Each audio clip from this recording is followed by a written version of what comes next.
In Money Heist Korea, Joint Economic Area, the crime of the century will take place in a fictitious city called the Joint Economic Area, where South Korea and North Korea are on the brink of reunification.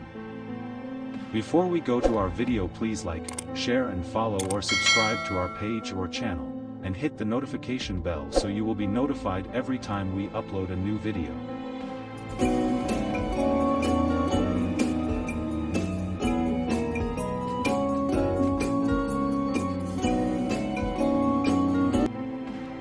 Money Heist Korea. It's no easy feat to follow in the footsteps of as widely successful a series as La Casa de Papel. But if there's anyone who can give the adaptation of this crime drama justice, it would be the South Koreans, who have already established themselves for creating high-quality series. In Money Heist Korea, Joint Economic Area, the crime of the century will take place in a fictitious city called the Joint Economic Area, where South Korea and North Korea are on the brink of reunification. This, as director Kim Hong-sun said in a press conference, is what sets the adaptation apart from the original. It had to be really convincing. It should feel like it is realistic. As I thought deeply about it, I thought maybe the inter-Korean relationship can be put into a near-future kind of time setting. I was thinking that these stories of the two Koreas can be told to the global audience once again, he said.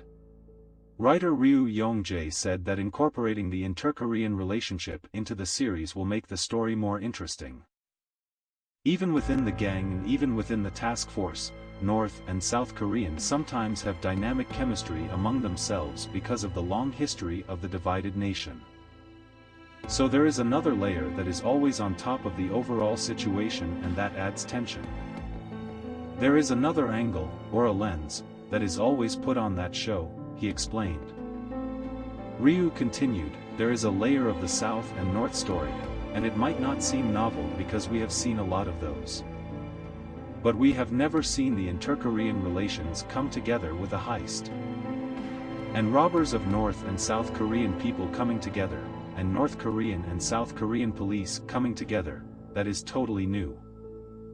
I don't think we saw this before, and I think this is something that could happen in Korea in the near to far future.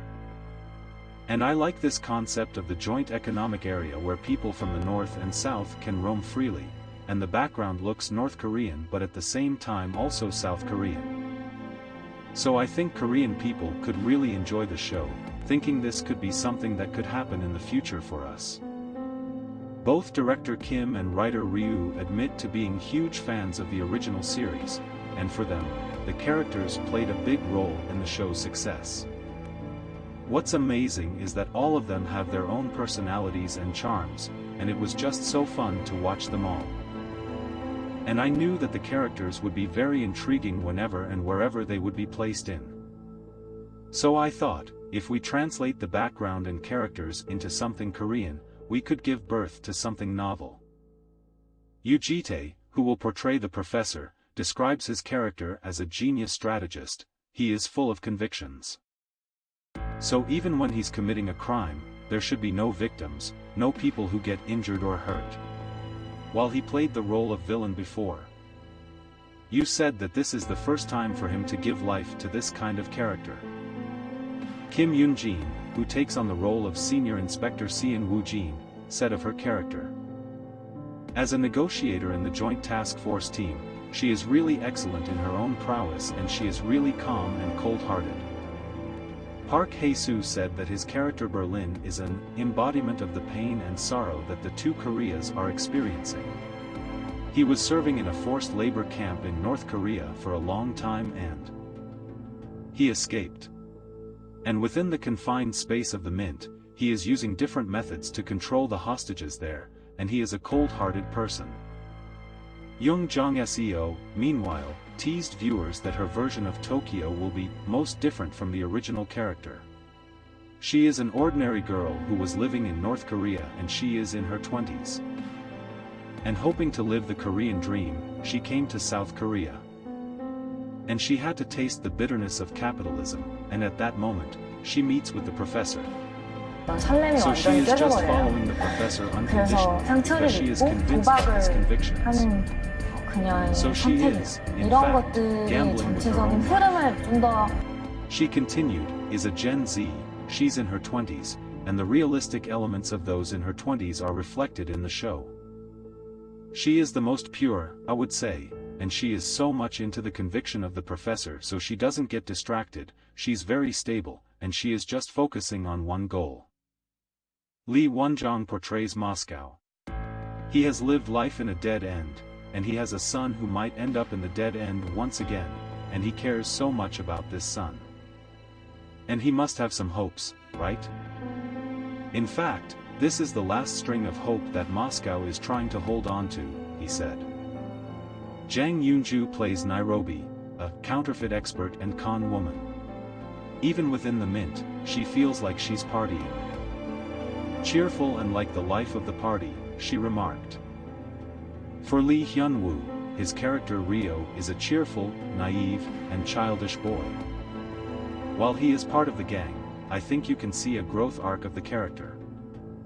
He is a genius hacker, so he uses this expertise to help connect Professor with the gang inside the mint. And he's the youngest of the crew. Lee Kyu-ho plays Oslo, the biggest guy in the gang. He may look scary, but sometimes he is kind of giving a warm heart to the hostages and he acts with warmth. He is warm on the inside, he said. And Kim Ji-hun portrays Denver. He is very simple-minded and you can really stir him up easily. So when he sees something not just, he would be fired up. But he's also innocent and naive, so I think he's quite charming. Writer Ryu said that they made sure to approach each character in a way that they retain the charm of the original version, but also give them their own backstories and reasons to strive for survival. Mimicking or replicating that was not exactly a great idea. But I still didn't want to miss out on the great charm of the original characters. So the uniquely Korean tale will be the structure embracing all these characters, and the characters will be coming in and playing around there, he said. Naturally, we were able to see what kind of variations should be given to each individual character because they are set in a different time and space. The actors also gave me a lot of input and insight and what kind of interpretations they wanted to add on to the characters. So we actually developed the characters together, he added. Director Kim then asked viewers, both fans of the original series and those who haven't watched the Spanish version, to give their adaptation a chance. Money Heist Korea, Joint Economic Area is set in the same genre, but the characters are really diverse and multi-layered, so it's going to be quite fun to watch. And for the fans of the original series, you'll be able to find out which elements have changed and which elements have become more Korean-like. And how the characters have incorporated some of the Korean aspects to them, he said.